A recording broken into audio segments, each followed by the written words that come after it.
और मुख्यमंत्री डॉक्टर मोहन यादव के निर्णय पर प्रशासन एक्टिव मोड में है। राजधानी में लाउड स्पीकर पर प्रशासन लगातार सख्त कार्रवाई कर रहा है। प्रशासन ने 619 धार्मिक जगहों से लाउड स्पीकर हटाए।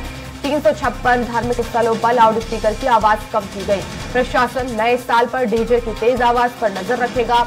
भोपाल के 34 थाना क्षेत्रों के 462 धार्मिक स्थलों पर बैठक कर नियम समझाए गए। लाउड स्पीकर और डीजे पर निगरानी के लिए 8 टीमें भी बनाई गई हैं।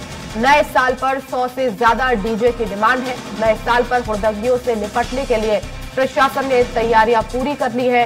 देर रात तक उपद्रवी और अराजक तत्वों पर प्रशासन की पैनी नजर रहेगी। आम लोगों की शिकायत के लिए हेल्पलाइन नंबर भी जारी कर दिया गया है। शहर में प्रतिदिन 6 से 7 डीजे संचालक अनुमति लेने पहुंच रहे हैं। और संजय हमारे साथ एक बार फिर से जुड़ गए हैं। संजय, लाउड स्पीकर को लेकर जिस तरह से सख्ती बरती जा रही है सरकार की तरफ से, क्या अभी भी ये सिलसिला जो है वो लगातार जारी रहेगा? जहां जहां पर लाउड स्पीकर की संख्या ज्यादा है और जहां आवाज ज्यादा है वहां पर इसे कम किया जाएगा?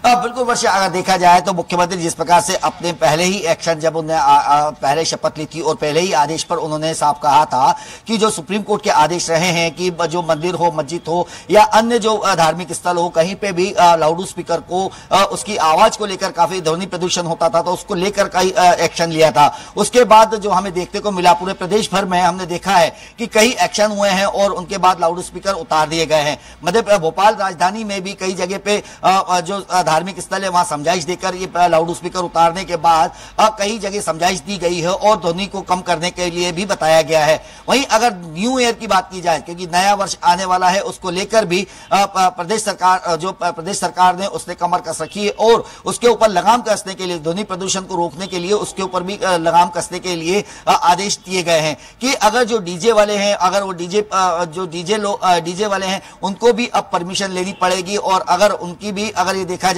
जो आवाज तीव्रता है उसको कम करने को लेकर आदेश दिए गए हैं कि अगर जो शहरी क्षेत्रों में है या रहवासी क्षेत्रों में है उससे 50 डेसिबल से कम की आवाज उसमें होना चाहिए। और अगर इसको लेकर अगर किसी आम जनता को शिकायत हो या आवाज में ज्यादा तेज हो तो उसको लेकर भी जो प्रशासन ने है उसने एक नंबर आम जनता के लिए दिया है कि उसके ऊपर आम जनता उस पर शिकायत कर सकती है। वहीं अगर देखा जाए तो जिला प्रशासन ने इस बार 8 टीमें तैनात की है जो पूरे जिले में इस पे पैनी नजर रखेगी और अगर कोई आवाज को लेकर कोई दिक्कत होती है तो उसके खिलाफ सख्त कार्रवाई की जाएगी। बिल्कुल इस बार प्रशासन ने ये साफ तो निर्देश दिए हैं कि अगर डीजे के कारण या म्यूजिक के कारण किसी को परेशानी हो या आवाज के कारण किसी को परेशानी होती है तो जो आयोजक है उसके साथ साथ जो डीजे का मालिक है या जो डीजे चला रहा है, डीजे प्लेयर है, उसके ऊपर भी सख्त कार्रवाई की जाएगी और उनके सामान की जब्ती की जाएगी और आने वाले समय में उसे डीजे को लेकर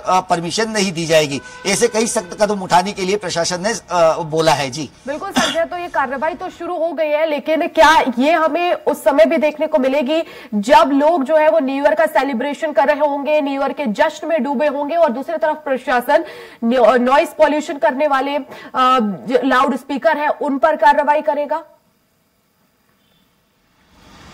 बिल्कुल वर्षा, अगर देखा जाए तो जो जिला प्रशासन ने है उसके लिए 8 टीमें तैयार कर रखी है और आम जनता के लिए नंबर एक शुरू किया है, जो नंबर दिया है आम जनता को। अगर किसी को भी परेशानी होती है या 8 टीमों में से जिस क्षेत्रों में टीमें रहेगी उनमें उन टीमों ने अगर वो म्यूजिक को कैच किया और उसकी आवाज को लेकर उनके जो ध्वनि को लेकर जो गाइडलाइन दी है उससे पार जाता है तो उसके खिलाफ वो 8 टीमों में से भी टीम उसके ऊपर कार्रवाई कर सकती है। तो कह सकते हैं कि बिल्कुल आप न्यू ईयर में जिस प्रकार से हम चाहे होटलों की बात करें, घरों में बात कर ले या पार्टियों में जिस प्रकार से डीजे बजता था या आवाज होती थी, अब उसके ऊपर कंट्रोल करने के लिए भी प्रशासन ने कमर कसी हुई है। जी बिल्कुल, बहुत शुक्रिया संजय तमाम जानकारी के लिए।